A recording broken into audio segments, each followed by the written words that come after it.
Hello, welcome to Steve's Retro Loft. Today I'm going to take a look at the closest thing we had to a smartphone. I mean, this is an iPhone 8, so it's almost retro. Back in the 1990s. It's the Casio Cassiopeia E15. Now, it's going to be a short video, and there's a good reason for that. You'll see shortly. As you can see, it's the Casio Cassiopeia. It's a good old, well-boxed item here, and I paid £329 for it sometime in the sort of mid-90s-ish, and that roughly translates to around about £600. So yeah, it was a lot of money at the time. You got a lot of manuals, and obviously there's a copy of Windows CE, and yeah, the nice fairly thick comprehensive user guide, which obviously I read. As you can see, a well-used CD, probably used once to install the software and then never again. But yeah, that's how things used to be. No downloading, it was all supplied on CD.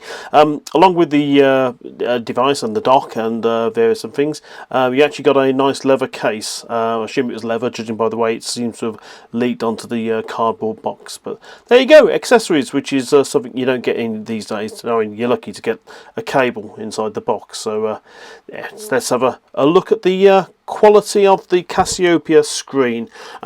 As you can see, it's in daylight, it's not really visible. So let's just close the blind and let's have a look and see what it looks like.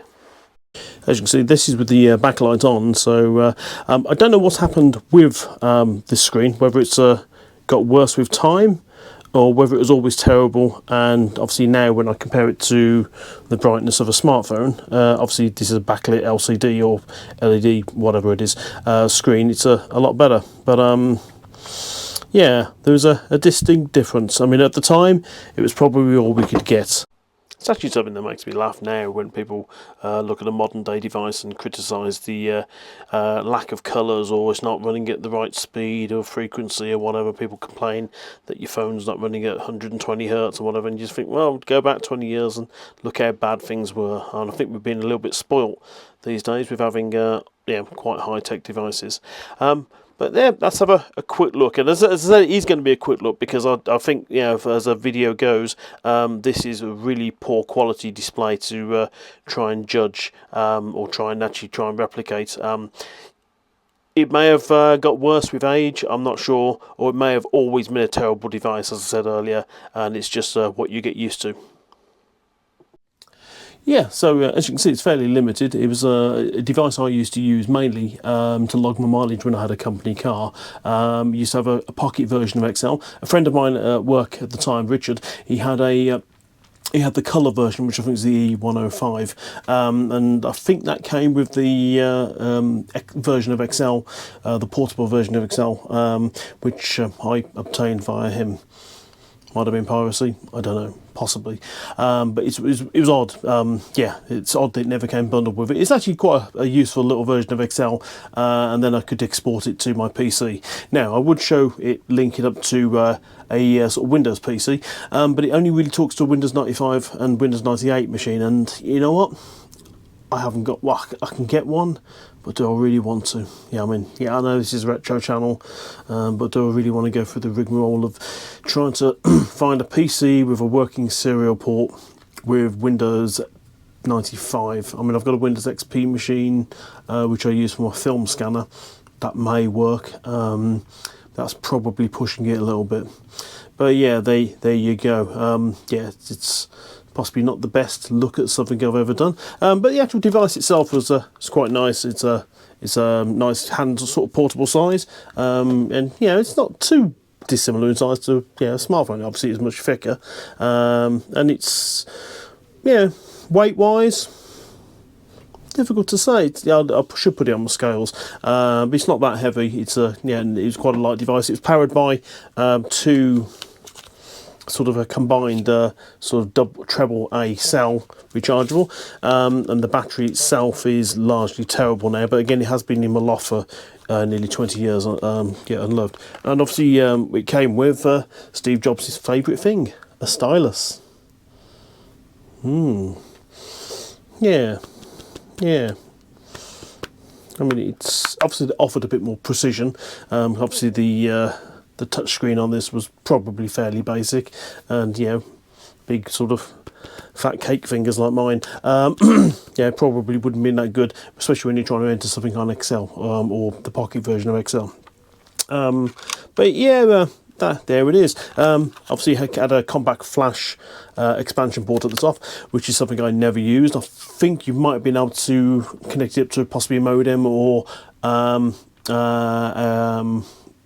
something else, or network or something like that. But again, it's something I never really looked at, because obviously, yeah, as years progressed, this became sort of tired and obsolete, and I got an iPack which had Wi-Fi built into it, and obviously then it synced with much more up-to-date operating systems, and it was in colour, and it was quite nice. It's just a real shame that I managed to break it by treading on it, which is unfortunate. Yeah, well, yeah. Yeah, and it was, as I said, the iPack was actually a lot cheaper than this. I mean, yeah, so 329 at the time, and I think the iPack I got for about 250, and it was a much better device. But yeah, there you go. It's a fairly basic tool, or basic tool it was for me. It had some ability to have active sync or active synced web pages, which obviously I think were just cached. And there's a feature I didn't particularly use. Obviously, but the early 90s, it was still very early into, you know, the evolution of the World Wide Web. Really, there wasn't a lot on there, so there's probably just almost like an RSS feed of data on there.